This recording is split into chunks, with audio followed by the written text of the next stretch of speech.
I remember when I started running. I couldn't run for more than 1 kilometer and not more than 10 minutes. It was literally breathtaking. I would do my street up and down, sometimes even not doing it all. It was hard and my legs hurt a lot. I started doing it every day, only 10 minutes, then 15, and after some time, even 20 minutes. Every time I improved. Honestly, it was not linear, so it had up and downs, but over time, I actually improved. Even 1 minute of increase was an achievement, and it made me feel like a pro just for having gone beyond my limits. Do you want to push yourself beyond your limits? Have you already tried, but you fell out of your routine? Then this is the right episode for you. Stay tuned because we'll dive into the topic on how to effectively start and keeping it going. And you will finally be able to get a hold of your discipline and come closer to becoming a pro athlete yourself.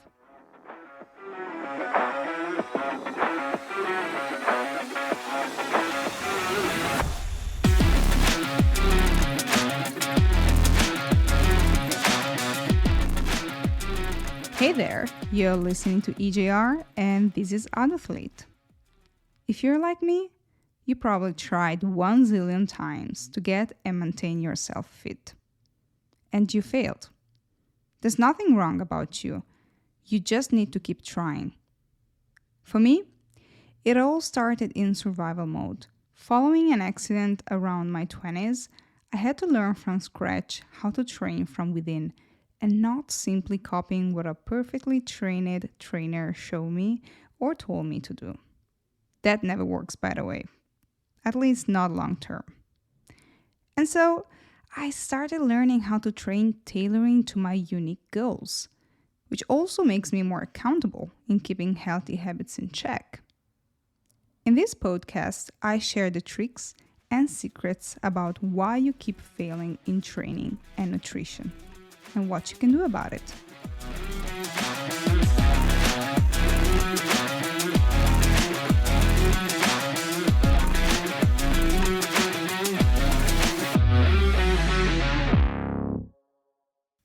In this episode, I'm going to touch base on 3 topics.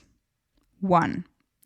Let's identify what blocks you when starting a sport from complete zero. 2. What strategies can you reliably apply for succeeding in reaching your limits and beyond? Finally, 3. Make sure to consider both physical and mental factors. They both affect your chances of being more or less effective and, most importantly, consistent. I also will discuss some practical tips on what solutions are available to become the athlete you strive to be. All right, topic number 1. What is it that blocks you? The feeling of beating oneself and achieving a personal victory after going beyond one's limits in sports can be a complex and multifaceted emotional experience. It can be a mixture of pride, happiness, humility, and motivation, of course, among a lot more other emotions. And it can actually provide a powerful sense of personal growth and accomplishment. In short, it improves you. That's why you should do it too.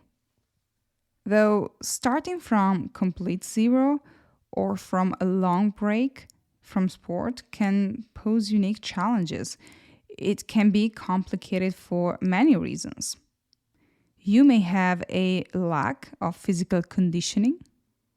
So if you have never played a sport before or have taken a long break from physical activity, your body may not be well accustomed to the demands of that specific discipline.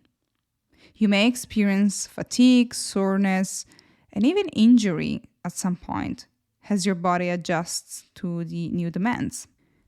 Okay, so if you're not familiar with the technical term physical conditioning, let me break this down for you.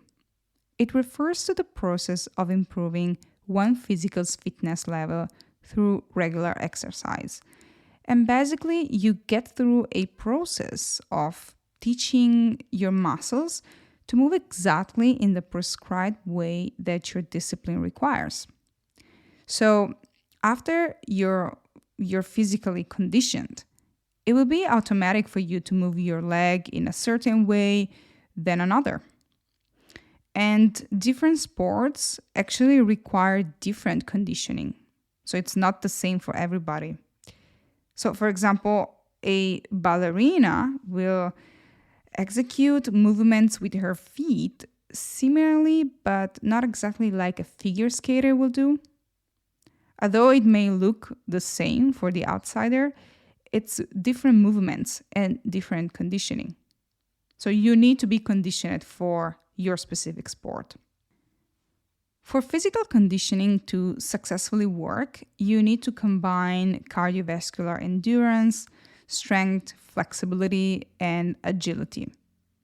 Because physical conditioning requires regular and consistent exercise to achieve and maintain results, you need to make incremental changes.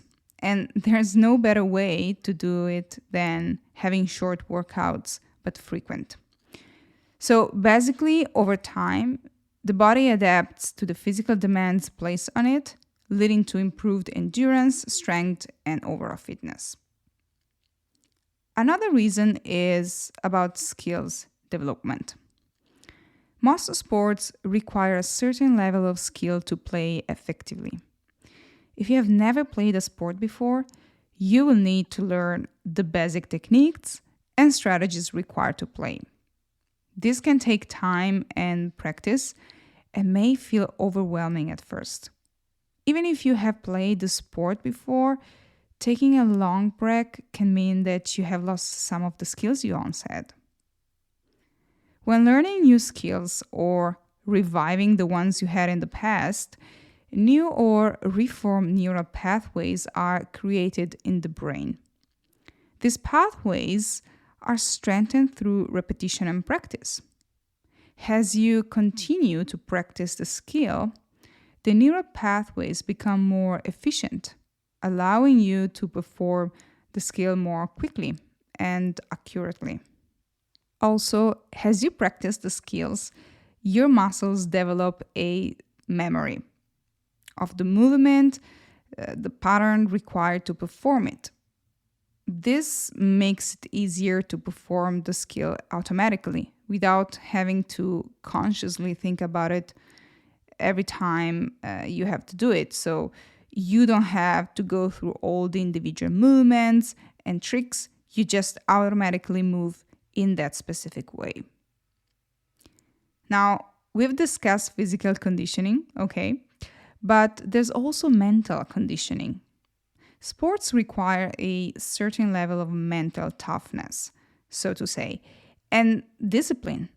If you're not used to pushing yourself or have a very low tolerance for discomfort, you may find it challenging to keep going when things get tough during a game or practice. Starting from complete zero can also be mentally challenging because it may require you to step completely outside of your comfort zone and try something new, which you may be frightened of. Then we have social pressure.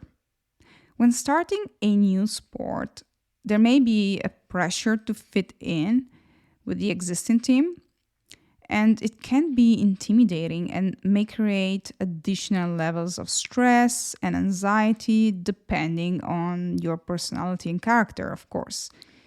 It can also lead to isolation feelings as you may not have any existing connections within the sport and the people in it. And being new to a group generally makes you feel like a true outsider. It's not only about being part of a team, right? You may worry that you don't fit in or that you're not accepted by the other members of the group, let alone if you also have to prove your skills while everybody's watching. This feeling of isolation can be really discouraging and may make it harder to feel motivated to continue with the sport altogether. It's true that we are not kids anymore, so this kind of pressure, social pressure, and isolation may be a little bit different because as adults, we learn how to get together with other people. But it really depends also on the culture of your country. Personally, I know that if I am in certain countries, it would be much, much easier to be accepted by a new group than comparing that to other countries. So I wouldn't really rule this situation out, even if you're an adult. It really depends on yourself, of course, how extroverted you are, but also on the culture of the country you live in. You may feel judged by the other members of the group, even if you are confident as, an adult. It comes always biting back at you. You may worry that someone is evaluating your performance or that they're comparing you to other members of the group. This fear of being judged is real, no matter how confident you are, and can seriously make it difficult for you to just relax and enjoy the sport. For some people, there may also be the pressure to perform at a high level. You may worry that others expect you to be as skilled as more experienced members of the group.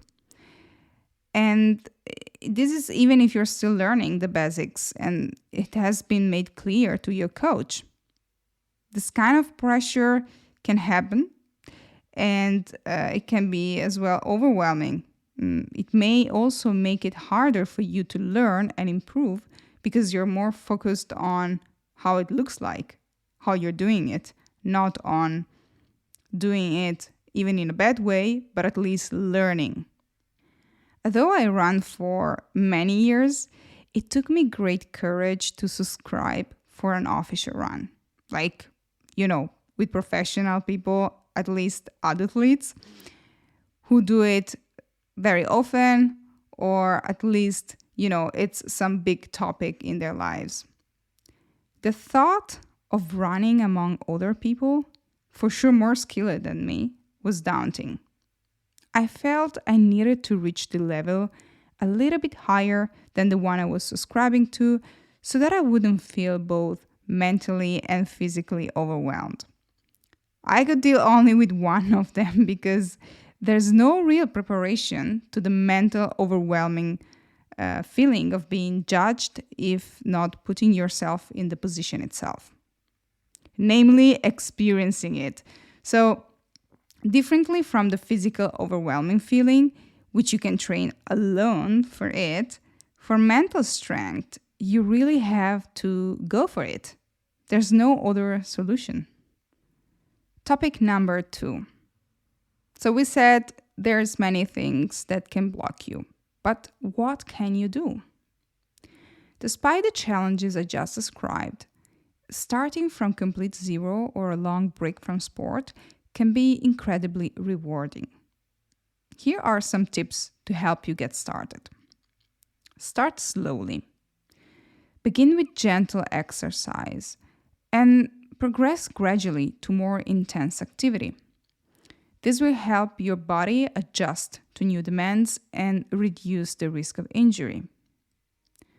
Okay, so when I say start slowly, you really have to start slowly. So stop comparing yourself to others. You may just be able to do 5 minutes a day. I'm not joking here. It sounds like a joke.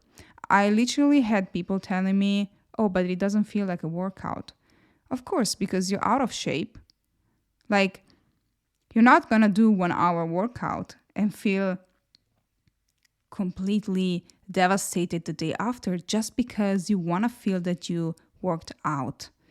No, You don't have to feel that bad, because if you do feel that bad, what happens next?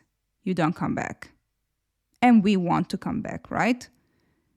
So start slowly means do the minimum you could do to make sure tomorrow you come back. I said I used to run less than 1K. But I did the same with other sports as well. Like many, I struggle to be consistent. Every time, every day, it's very hard for me as well. So when I started my journey with yoga over 10 years ago, I found it very challenging to do these studio sessions of 1 hour long.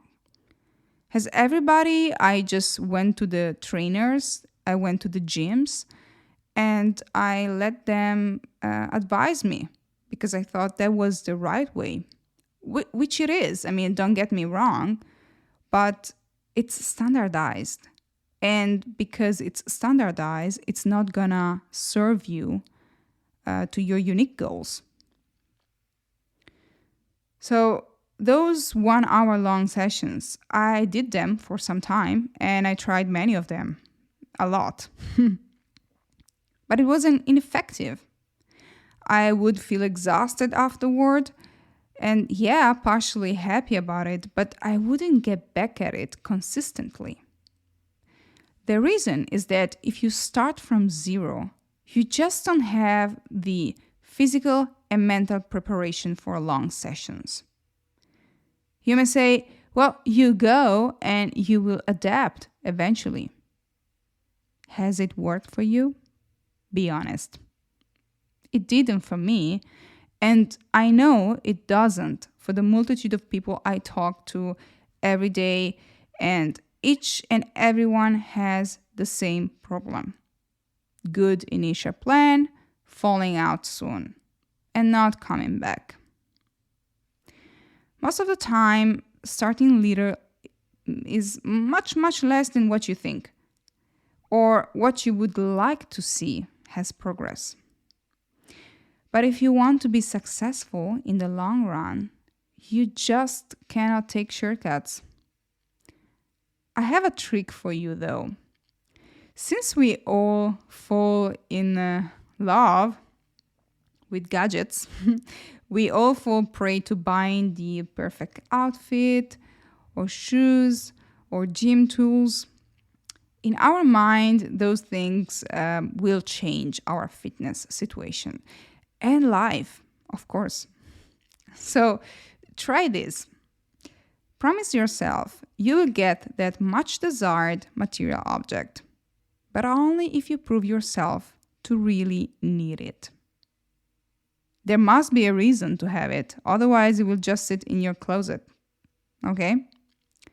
Do you really want those shiny resistance bands? They have so many good features and they're also expensive. Then start doing a 10-15 minutes workout every day for at least a couple of weeks. Better over a 30 days period. But you decide. So this workout you need to do, it's something that can be eventually enhanced with those gadgets you want to buy. Okay, maybe if it's an outfit, it's going to be more convenient for you to wear this outfit instead of the other things you already have. Or if it's like a tool, it's going to help you enhance that group of muscles you really want to train. But you can actually do it also without them. You can already do it. You just need to start. So I don't want to spoil the outcome. You tell me what happens in the comments, in the social media, whatever. You decide where you want to let me know. You can also write me in the contact form on my website, adultleads.com. But try. So go and find a quick workout that involves training the muscles you want to train with this tool or outfit you wish to buy. And just start it off. And tell me how it went. How did it feel when you finally bought that much desired object? And most importantly, how did the training go with it and without it? Next, seek guidance. Consider hiring a coach or personal trainer who can help you develop proper technique and form. This will also help you to avoid injury and build a solid foundation for the sport. Wait, you may say, I don't have the financial resources. Coaching and professional help in sports can be expensive. I know, but there are still several solutions that can help you improve your skills and achieve your goals without breaking the bank. For instance, online resources. I'm pretty sure you already know about them. There's a ton of resources available for free or at a very low cost, and they can help you improve your skills in a particular discipline. They can include instructional videos, articles, tutorials, but also cheaper one-on-one coaching. So this is something I would really suggest you to look into. If you really want something free, it's okay. You can watch videos. You can watch them like 1,000 times. I mean, guys, I have yoga videos I downloaded like 10 years ago. I'm not joking. And I've been doing them since 10 years because I found the right ones for me and I just don't want to skip to something else. When I change, I'm always not satisfied about the sequence. It's not the right one for all the muscles group I want to train. So I just repeat them. And I have a bunch of those. So it's not always the same, but I rotate the ones I like more, the ones that are better for me. But yeah, if you have some budget, also there's some very good trainers that maybe they just started off or maybe just they don't have so much online presence and they can have very cheap prices. So it would be a very good chance to have that very expensive service that normally you would get at the gym. Then you can join a local club. It can be a great way to improve your skills, but also to simply meet new people who share your interests. Many of these groups have experienced members who can offer tips and advice to help you strengthen your abilities. Then practice on your own. As I said, you can use online resources and do it on your own. And this is a great way to improve your skills without the need for expensive coaching or equipment. Then practice on your own. This is also very important. And it's a great way to improve your skills without the need for expensive coaching or equipment. Always depending on your discipline, you can practice basic skills and techniques at home or in public facilities, and then gradually building up your skills over time. I know, this last cannot always work. I know because I got it worse. As you may know, figure skating, my sport, my main sport, the sport I would love to do all the time, happens on the ice. And if no rink is available, then you don't skate. Depending on where you live, it may be that you have no choice or the choice is very limited. I heard of people doing over 1 hour of commute or having to invest a significant amount of money for ice time. It's tough. But you may be luckier and, as I did, find a club which allows you to train. Maybe not in the best conditions, but it can happen. Okay, as athletes who want to be serious about their health, I strongly recommend having a coach at least once a month. Someone who checks on your technique, but at the same time, you have to practice on your own. Especially if you have a busy schedule, And your choice is actually training or not training at all. When I understood that I could not stand a chance in going to specialized studios or to the ice rink during my work week, I saved some money up and made my mini ballet studio on a budget at home. Lots of research, a couple of mirrors, and a short ballet bar. But there it was. I had my personal space comfortably at home. And even if it's small, it's really tiny, I have it. Okay, maybe it's also time for you to find yourself a mentor. Finding a mentor who is experienced in your sport can be a great way to learn new skills and get feedback on your performance. It doesn't necessarily have to be your coach. You can ask for advice from more experienced friends or family members, or reach out to other athletes more advanced than you. Sometimes, even those who don't practice your own discipline. Their different experiences can be eye opening.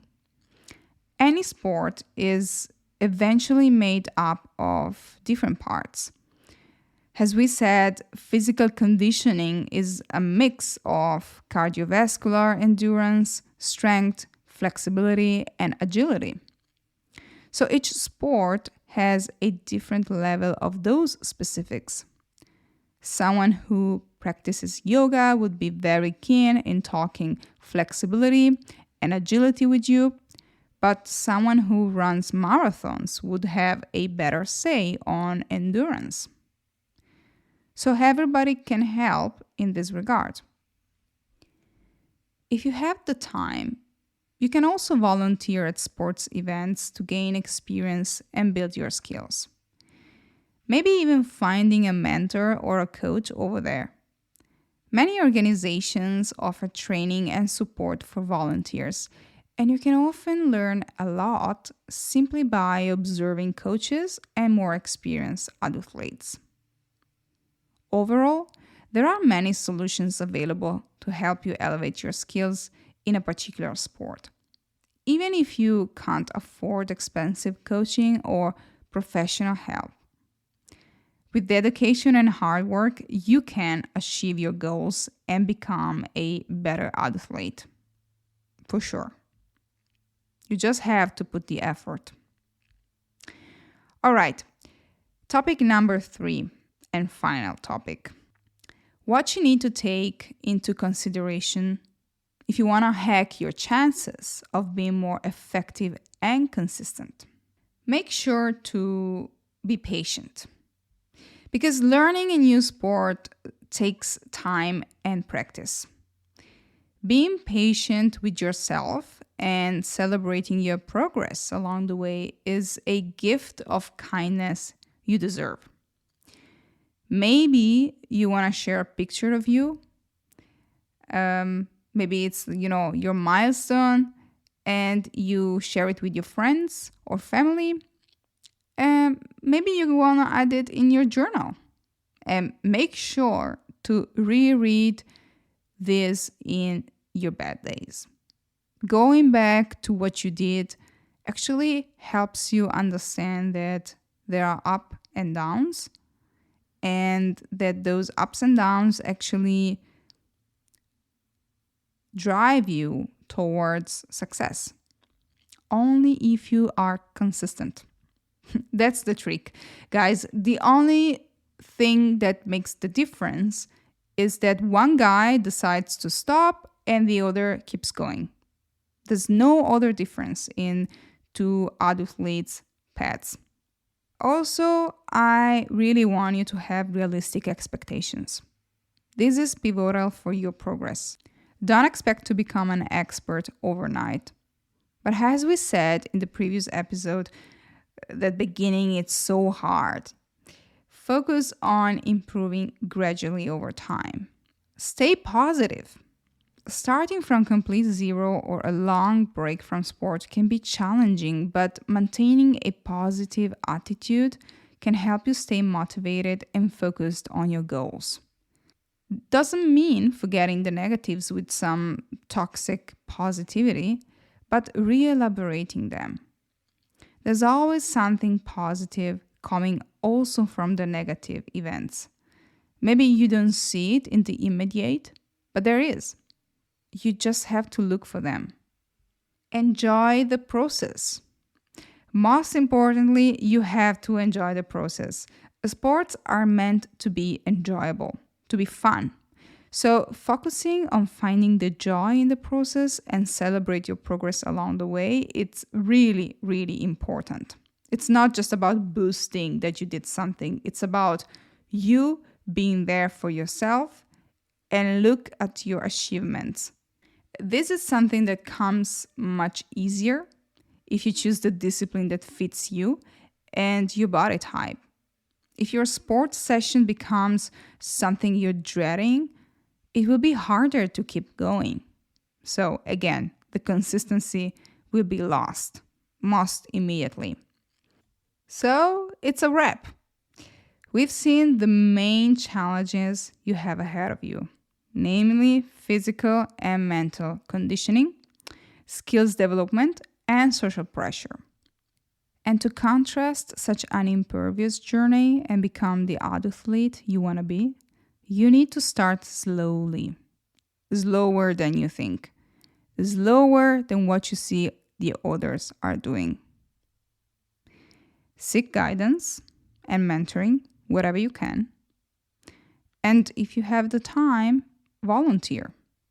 It will boost your mood, you will feel part of a community, and you will learn how to do things better, for sure. Just watching the others and knowing more people who do the same things that you like. Taking care of your physical and mental health is also very important, as much as your mental health.